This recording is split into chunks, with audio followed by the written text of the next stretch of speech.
nós temos feito aí um estudo, aproveitando esse momentozinho aí da oferta, enquanto você está separando sua oferta, a gente tem estudado sobre por que nós somos igreja e se realmente precisamos nos reunir como igreja. Por que temos que estar aqui todo domingo ou fazer as atividades que fazemos? Então estamos procurando responder. Na verdade, fomos provocados por essa pergunta: por que somos igreja? E aí a gente começou a falar, né, um pouquinho sobre como a igreja nasceu. Chegamos num ponto que foi o anterior, como definir uma igreja verdadeira de uma igreja falsa, né? Até a reforma, isso era muito fácil, só havia uma igreja. Aliás, havia até duas, mas havia apenas uma que se considerava igreja. E como que você determinava uma igreja? A igreja tinha que estar ligada aos pais, à sucessão apostólica, né? Até que veio a reforma, e aí os reformadores começaram a definir isso de duas formas. E aí pegamos duas principais confissões reformadas, que é a confissão de Augsburgo, que é uma confissão luterana, e também as Institutas de Calvino, que é também uma bela confissão protestante. Todas duas elas concordam em definir uma igreja verdadeira como uma igreja que primeiro prega o Evangelho, ou seja, e não só o Evangelho, vou até falar de novo, o Evangelho da graça, ou o Evangelho da salvação pela fé, somente. Então essa é uma igreja verdadeira. Além disso, uma igreja que administra, um grupo que administra bem os sacramentos. E aí tem até uma brincadeira que nós batistas, estou me intitulando, mas os batistas não gostam muito de usar a palavra sacramento. E aí depois eu vou explicar um pouquinho, porque na verdade é interessante a gente separar um pouquinho o que é sacramento e ordenança. Na verdade não são iguais, e eu vou explicar isso um pouquinho à frente. Mas falando um pouco sobre essas duas ordenanças, sobre esses dois sacramentos, né, nós nos dispomos a falar primeiro do batismo. Então eu vou gastar aqui talvez aí uns 5 minutos, 6 minutos para falar sobre batismo. Eu quero primeiro, antes até de começar a falar sobre o batismo, eu queria fazer uma ordem cronológica aí do batismo, quando é que começou essa história de batismo até o que temos nos dias de hoje, para a gente tentar formar a partir disso aí a nossa forma de batismo também. O batismo, na verdade, a primeira descrição de um batismo oficial é João Batista, né? Que batizava no deserto. E uma característica importante do batismo de João era que era o batismo para o arrependimento, ou seja, a pessoa precisava estar disposta a se arrepender para que ela pudesse então ser batizada.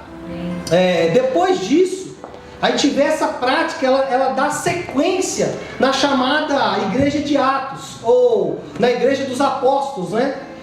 A gente percebe, lendo Atos, que o batismo era algo muito comum feito pelos apóstolos. Todos eles batizaram, foram batizados, Paulo, enfim, todos eles passaram por esse processo de batismo. Depois do fim ali de Atos, e o que nós chamamos dos pais apostólicos, ou os pais da igreja, que foi o século 1, 2 e 3, quando a igreja ainda não era imperial, quando a igreja ainda era underground, a igreja ainda era perseguida, né? Esses pais apostólicos, pais da igreja, eles também batizaram. E aí, como é que era feito esse batismo? Quase que a gente não vê descrição de batismo de crianças. O chamado pedobatismo, batismo infantil, era sempre feito de adultos por um motivo muito simples. Porque ninguém era da igreja, todo mundo se tornava da igreja, ninguém nascia da igreja.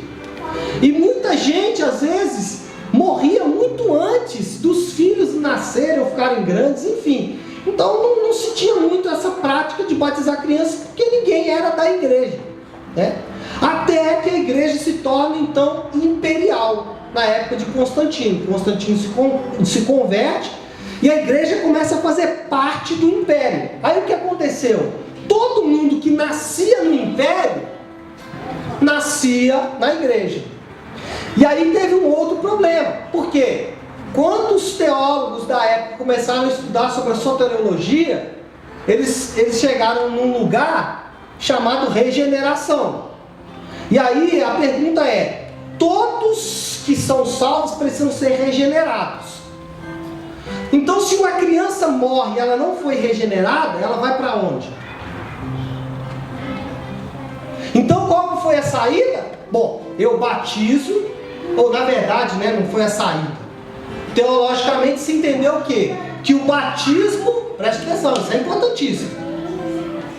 O batismo é uma forma de regeneração, uma forma de infundir graça.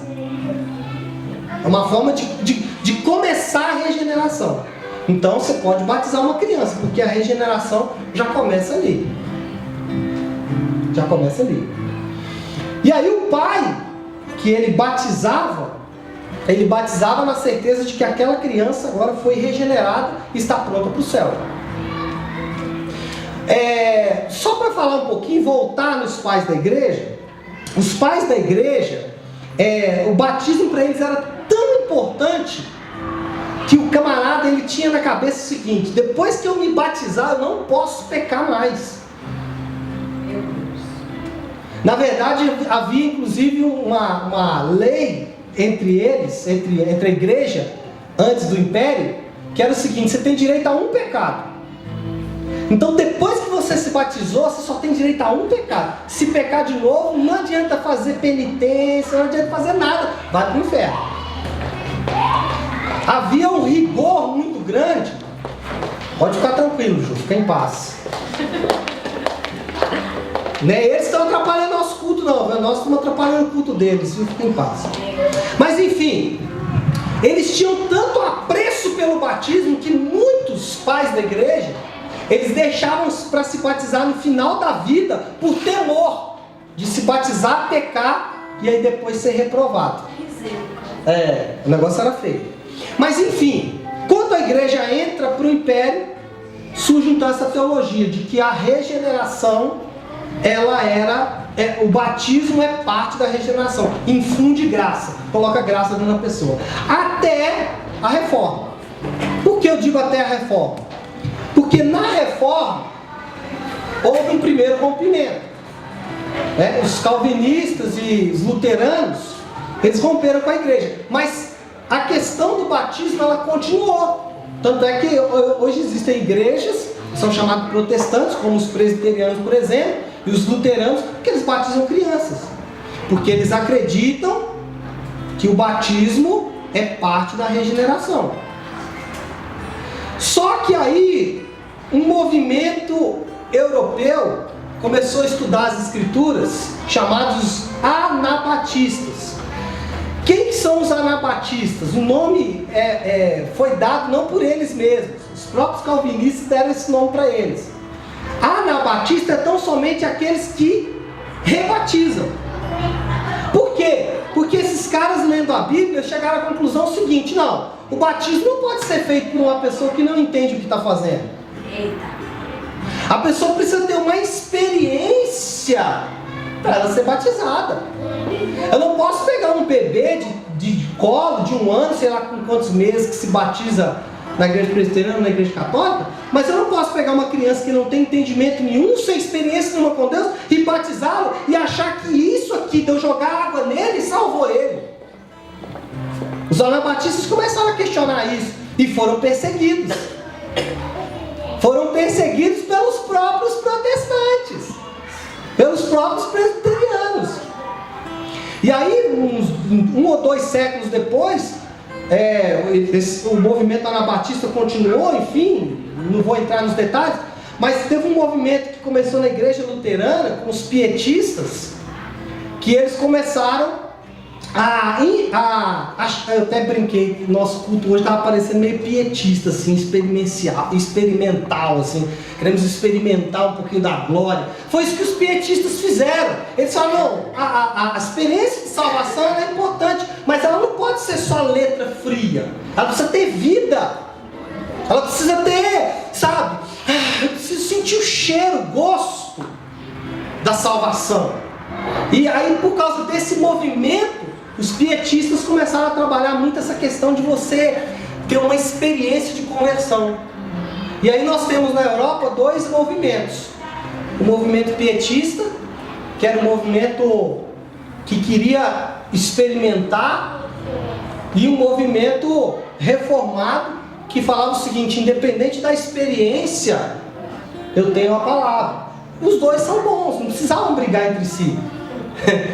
Porque os dois são bons. Mas enfim, esse movimento pietista encontra em Jacó Armínio, que foi também, não sei se um reformador, mas talvez sim.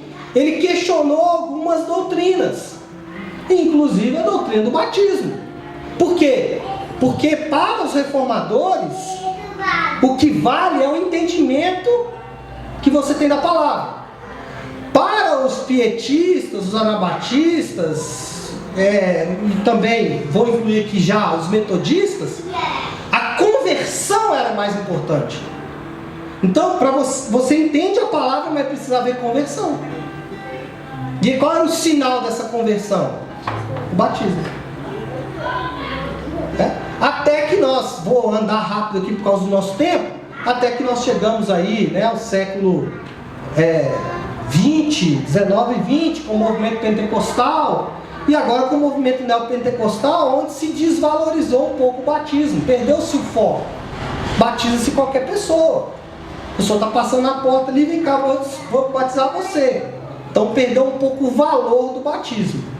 Então qual é o ponto que nós queremos chegar? Nós queremos chegar no ponto onde nós podemos resgatar a beleza do batismo.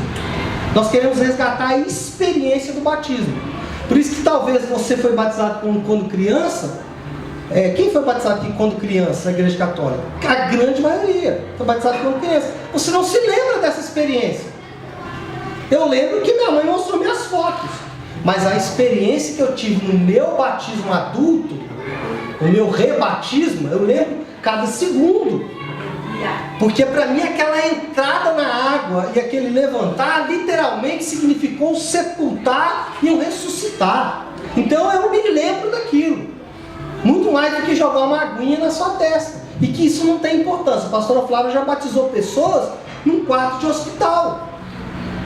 E aí levou a pessoa para o chuveiro, deu um banho de chuveiro nela e falou: você está batizado. Ou quando não tinha como dar banho de chuveiro, pegou a água, molhou e molhou a pessoa. Por quê? Porque a questão não é a quantidade de água, mas é o quanto aquela experiência se tornou importante para a pessoa. Porque o batismo se tornou vivo e não uma experiência morta, uma experiência eficaz. Peraí, eu morri e ressuscitei com Cristo. Amém?